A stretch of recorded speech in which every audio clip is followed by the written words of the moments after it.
clients that don't, that tell a real estate agent anything because, be like, hey, I got to clear the clothes up. I think I can just go out here and buy all this furniture and things of that sort. When necessarily that may not be the case. Well, may not be. You definitely don't want to do that because if you want the boss's view, you gotta sacrifice. You wanna move like bosses move. YMA, Young Millionaires Association.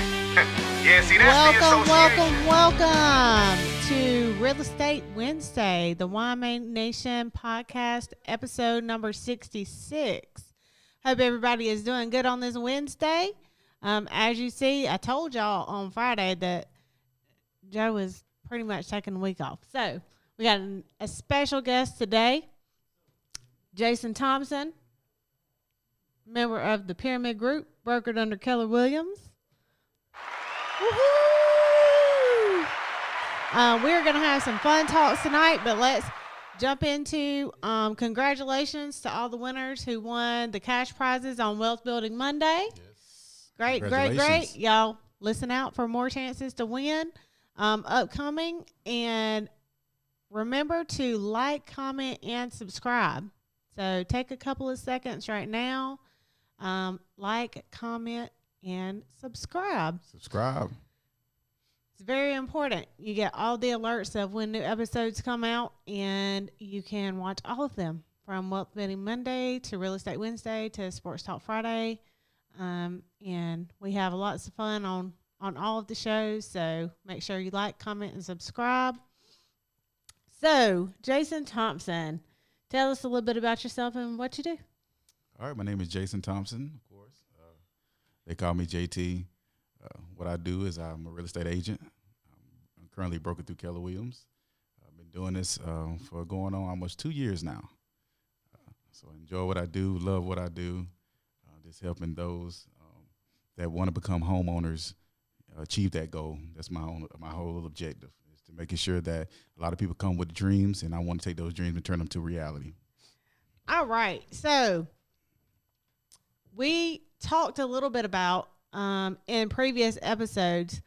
Now, look, I've been trying to get him on for weeks, y'all. So, no, but seriously, we talked about what it takes to become an agent, the process it takes to become an agent. I know that you have people ask you. I have people ask me, like, if I want to get into real estate, what really drives you to get into the real estate business? Right. And so tell me a little bit about what, prompted you, hey, I think I want to become a real estate agent. What made you make that decision? All right. Well, one thing, I have always had a fascination with homes. Back when I was in high school, I actually was, people don't know this, but I did carpentry. So I was used to having my hands on with a lot of construction, going through that process. And I was like, you know what? Construction may not be my thing. I can't see myself in, Right. 130 degree weather on a day-to-day basis, especially during the summertime. On the roof. And putting shingles on a home and framing and doing all that good stuff. But I did love the craft, so I always had a love for homes.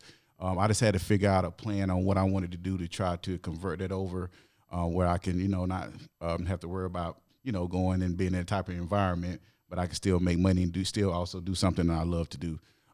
So when I had the opportunity, I was able to make some adjustments with my current employer to attend some classes, to become a real estate agent. I did a lot of research. I asked a lot of questions prior to that, just to try to get an idea of what I was getting myself into. I don't think they really quite prepared me because it was very eye-opening. But it's something that I definitely all of those things. Embrace that all challenge. Those things. Yes. That's what real estate is, because it's very fun. You need to have high energy. Yes. Because you always have to meet your client's energy. And believe you me, when they're ready to, go look at houses and find their dream home, they're amped. They're like ready to go. Right. So you have to really have to maintain that, positive energy, Yes. Yes, you do. No matter the struggles that go with it or anything like that. You have to maintain that positive energy and meet your client's energy to get them to that next step. So, so if you, let's go back to the class portion. So classes and the testing, what are some things that you took from, going to the real estate classes and doing the testing? What's your thought process on some things that you took from that? Okay. Well, some things that I took from that is that I'll never forget my first day in class, because I actually had prepped, had my colleague here that was able to provide me with some information prior to taking the classes. So even before I even stepped into class for the first time, I tried to prep and prepare myself with a lot of the terminology prior. But I will never forget that first day of class, and I absolutely was shocked on the information that was provided on that first day. Like, it was like a blur that first day. And then as I started to continue to take the classes, and it started to make more sense and started to come together. But one thing that I did learn is that it's so important to show a sense of resilience. Mm-hmm. You have to be able to bring everything that you have from a mental perspective to that classroom, because when I was taking classes, I was actually working a full-time job, and then after I would get off, I would go and attend my class. So of course, working and then having to sit in the classroom for about 3 hours.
Could be challenging. Right. You're mentally drained. You're mentally drained already. So I had to change up my eating habits. It's a lot of things that I had to adjust in my personal life. So that way I was in a position mentally to be able to sit there and obtain and absorb the information that was being provided to me. So what important part I get out of that is he worked a full-time job, and then you went to class that evening. And we talk about the drive it takes, especially when you're going into real estate. You're your own business, essentially. Yes, you are. So you have to have that. It's not like I'm learning this and I'm going to go work for somebody and, I'm going through training to go work for this company. You are your company. You are your business. So having that drive is very important. So important. So that you can maintain, because a lot of days in real estate, you'll be mentally drained, but you have to stay focused, because some of those real estate days, how many real estate days do you have where it's 10, 12-hour days? Oh, man, it's about every day. Not every day. It feels just about every day. Every day. A lot of times I don't even know what day it is. I mean, I'll be waking up, I'll be like, what is today? Is it Wednesday or Tuesday? I'm not Thursday, sure. Right. Saturday. But that just lets you know. We also talk about time, and, a lot of people get caught up, well, I don't have enough time, or you always have the time if you make the time, yes, right? Mm-hmm. So it's very important that people understand how much time that you really put into being a successful agent. A lot of successful agents just aren't sitting around twiddling their thumbs waiting on the checks to flow in. Right. They're continuously working. Yes. Improving, and there's so much. Let's just go back to the class portion and just how much information there is in real estate. Right. You learn something new every day. You learn something new every day. It's just the law of the land in general. It's almost like you're studying to be a lawyer, because you have to know what you can and what you can't do, because one wrong move or a mistake could really cost you your license. It could cause fines. There's a lot of things that it can really trample you and dismantle your career. So it's so important to do your research, not only when you get your license or what it takes to obtain your license, but even after the fact. You want to continue to educate yourself on the market. You want to educate yourself and perfect your craft on whatever you're doing, especially when you're in real estate, because it's so important. And like you brought it up, as follow-up is the first thing that came to my mind, is that, you know, a lot of people think that, you know, once you sign that contract, you know, your work is done. Once you get somebody to put the contract, but they don't understand the follow-up and the level of intensity that you have to maintain to get the individual to the finish line, which is the closing table. Right. So it's a process all the way through. And, you know, what I can say, because we're brokered under Keller Williams, and what I can say is Keller Williams has such phenomenal training. Yes. You know, with the level of, you can call, you know, your brokers anytime and get questions, you know, the managing brokers, and get questions answered, you know, in a timely manner, to just the training classes that they have, you know, even though a lot of them are virtual now because of COVID, but with the training classes that they have, I think when I first got started and I was, you know, learning, I really appreciated being able to go to some of those training classes and just like a sponge, you just got to absorb all of that. How important would you say having a mentor in real estate is? Oh man, it's so important. I mean, I wouldn't be where I'm at today if it wasn't for a great mentor, because it's so easy, you know, to try to do things on your own because you are an independent contractor. But once you get into this business, it's one thing to go through your classes and you think that you're ready and then you can just take on the world at that point. But once you actually get out here in the real world of real estate, it's very eye opening. I never forget my first couple of transactions, and even to this day, I ask questions. But I was picking up the phone like every 2 seconds.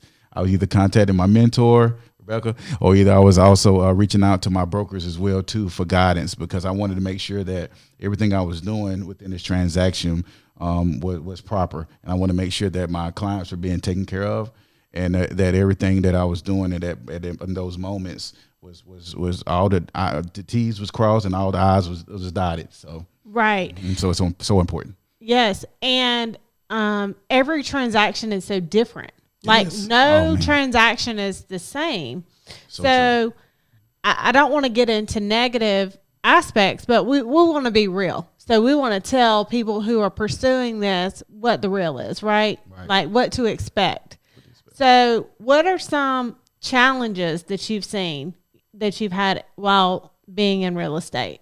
Oh man, it's all one of the biggest challenges is really time management. I mean, you'll never feel like you have enough time in the day to follow up every single client. You have a lot of clients that are very demanding, and they would like to, and there's nothing wrong with that, because this is one of the, your biggest purchases of your life. So you want to make sure that you do show heavy engagement. Right. And you have some clients that really, don't like a lot of attention, and, they'd be like, I got this, I have that.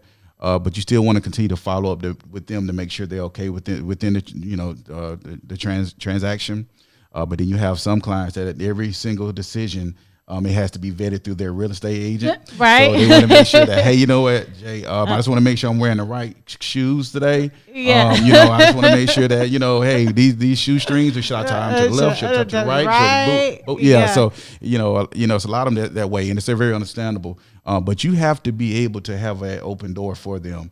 You can't really shut off communication, because your clients really are depending on you in every aspect. That's why I tell my clients all the time, I'll be like, look, if I can't answer by phone, shoot me a text. If I can't answer by text, shoot me email. Try to hit me up all types of communication, because, I'm going to get back with you, trust and believe. Yeah. It's definitely not a 9-to-5 job. No, it definitely is. It's definitely not, because, sometimes clients, when they're going through it, they're so excited that they want to answer like right then. Yes. It just can't wait till the morning. Yes. So it is very important to have that. Even I'll tell them, if you have a question right away, just text me or call me and leave a voicemail. If it is late, because some people, they wind down and then it's like 9-10 o'clock at night. I don't wind down at 9 or 10 o'clock at night. I'm just saying, like, normal people who have normal lives. Right. But anyhow, their wind down time, and then they start thinking of questions because they're in their moment of, oh, I should have asked this, or man, I should have asked that. So even though you have some agents, they're like 7 o'clock and I'm done. I'm out for the night, right? So if you have those questions, it's still important to engage with your agent, even though they might not respond right that moment. It at least gives them opportunity to know that you have questions. That is so true. Right? Because we're not mind readers. We have to know if you're having doubts or needing questions answered, and that's what we're here for, to help. Exactly. And it's so important because, as a real estate agent, of course, you're there to represent your client. So you definitely want them to ask questions because you don't want them to get out here and make a mistake or perfect example, we always tell our clients that, as we march along to closing and, everybody's excited and want to buy all this furniture for their home. Yeah. And, you have some clients that don't, they tell the real estate agent anything because, be like, hey, I got to clear the close. I think I can just go out here and buy all this furniture and things of that sort. When necessarily that may not be the case. Well, it may not be. You definitely don't want to do that because, you want to consult with your real estate agent as you're going through that process to make sure that you're not going to do anything to hurt the transaction. Yeah. So communication is very important. So critical. Yes, it's very important in this. When you have built that relationship, and it is relationship building. I started off checking it every other week, just like most people do. Then it got out of control. I couldn't help myself. I started checking it day after day after day. I didn't realize that I was becoming addicted until my wife said something. What did she say? She said, it's just a credit score, relax.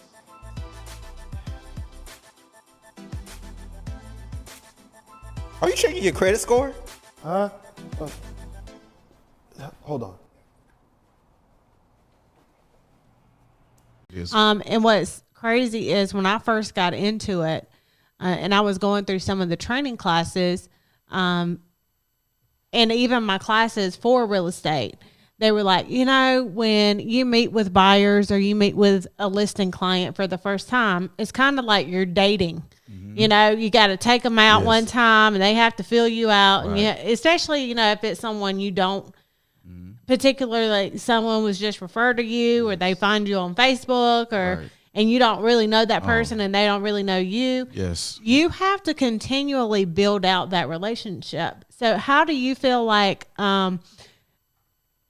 this has helped you just in general with that concept of business to business or business to client relationships? Yeah. Oh man, you know what? That is nail on because when you first initially have that first meeting with your potential client, because sometimes some are not converted over to clients, some of them are still customers.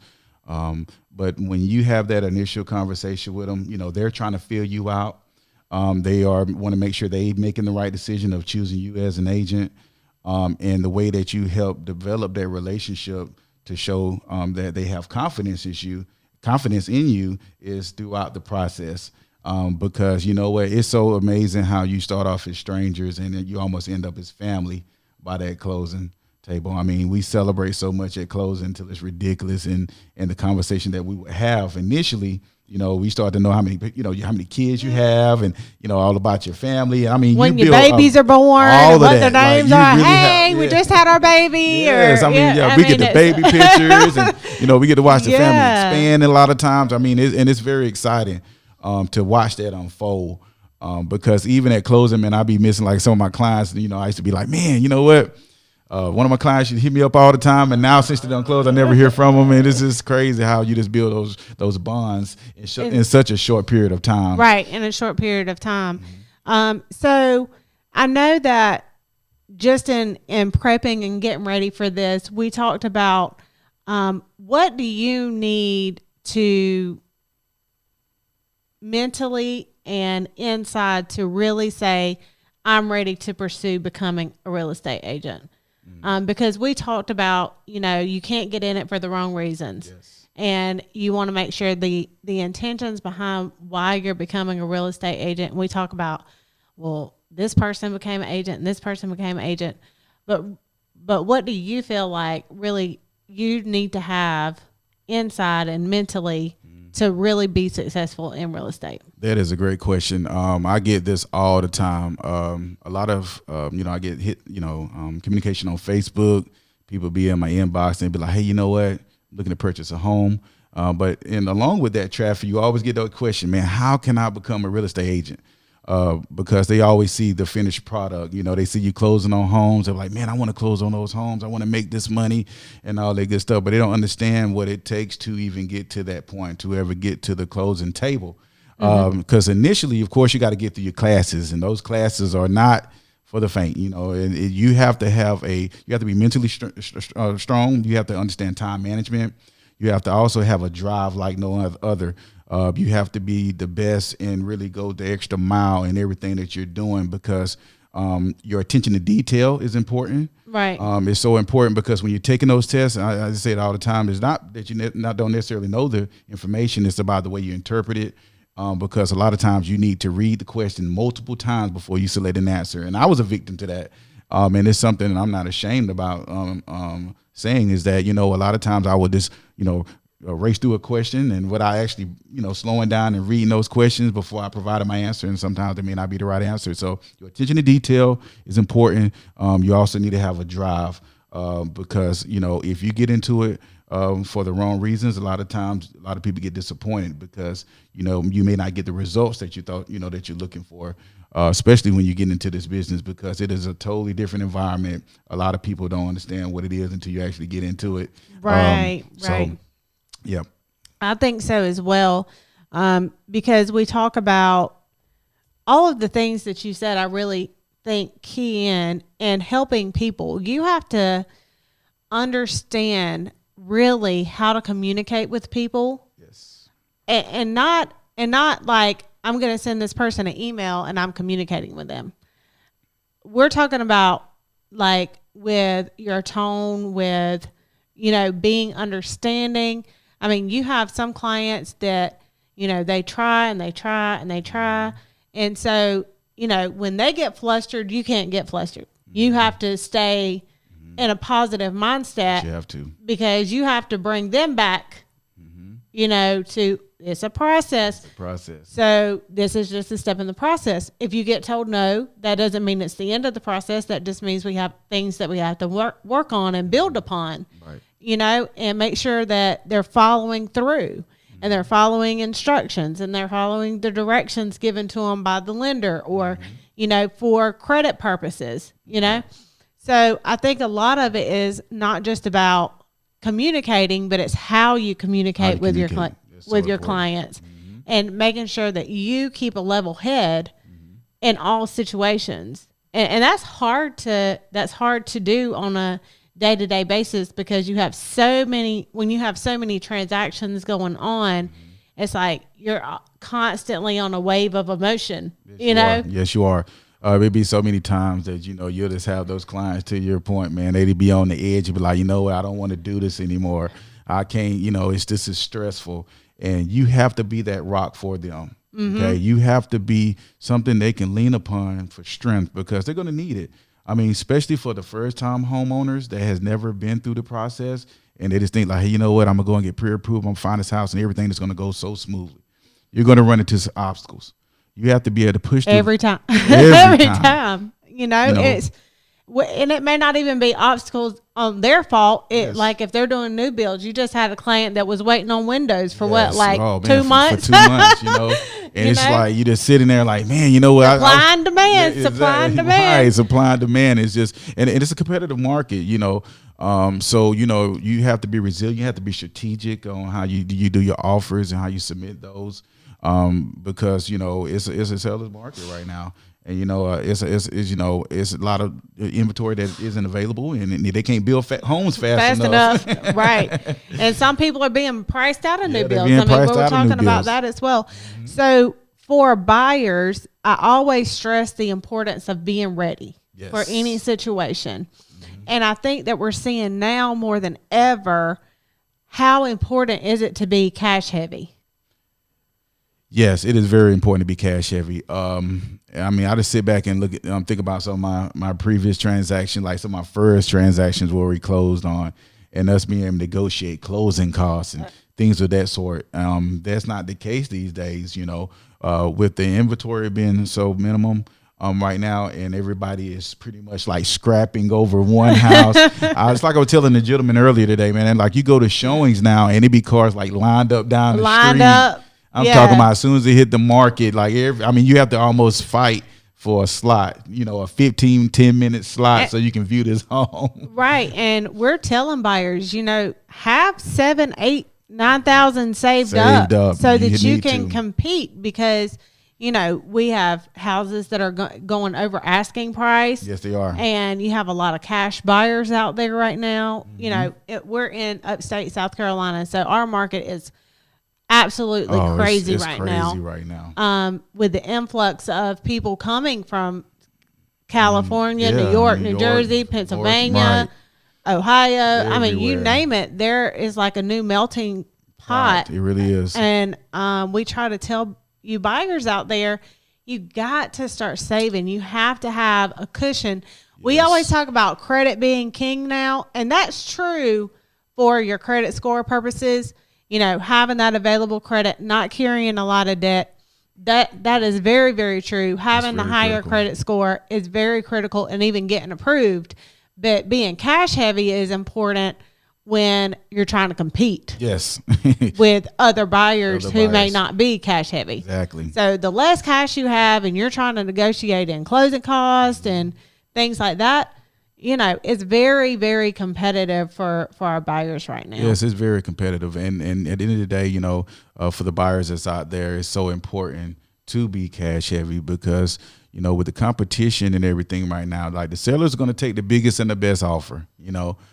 So if you have someone that has a loan and then you have a cash buyer, then a lot of times they may go with a cash buyer because they can close earlier and don't have to worry about, you know, issues that could occur you know, while they're up under contract. So it's very, very important to have those funds put to the side because they're definitely going to be needed in this market. And it's important for agents to understand that in the market too. So it's important as an agent that you understand your market, you understand what's happening, and you understand how to advise your clients that you have, hey, we're going into this market.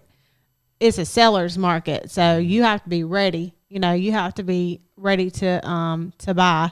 Great. But one last thing before we wrap up, because I know we had talked about being a full-time agent and a part-time agent, and you wanted to touch on really what your thoughts, how you come to realize, you know, what the difference of that is and what it takes to be one or the other. So give us your thoughts on that. All right. Well, as a lot of people know, I'm a part-time real estate agent.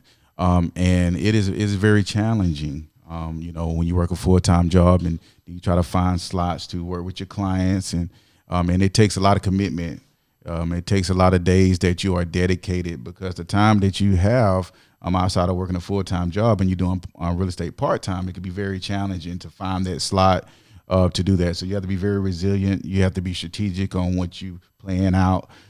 It's good to plan out your weeks appropriately, so that way things, you know, you're going to get some ad hocs and things that's going to come up along the way. Right. But you also want to be strategic on how you map your days out, because it could be challenging, you know, just juggling both, especially depending on the line of business that you're in. And if it's in a high demand environment, then it could be a major challenge. Right. Especially trying to meet your buyer's needs, you know, because in this market, you got to see a house like the day it hits the market, you better be scheduling that thing for a showing. Yes. If it's anywhere in the realm of being something that your buyers want. And you may have multiple buyers looking at the same property. Because, you know, if they're in the same area, if they, you know, some of the same. Yeah, easy. Well, thank you for joining us on this wonderful Real Estate Wednesday. You guys, I hope you enjoyed. I hope you guys learned something, because I have a lot of people that, you know, contact me about becoming an agent and what it takes to become an agent. So I tell you guys like my point of view, but I wanted you to get it firsthand from someone who also works in the field and works with a lot of buyers. If you're interested in becoming a homeowner, you can reach out to the Pyramid Group, 864-249-1437. Miss Leanna will be in the office to answer your calls and get you scheduled. Yes. And then like, comment, and subscribe. We always throw that in at the end. So we will see you guys on Sports With Friday. the boss's view, you gotta sacrifice. You wanna move like bosses move. YMA, Young Millionaires Association. Yeah, see, that's the association.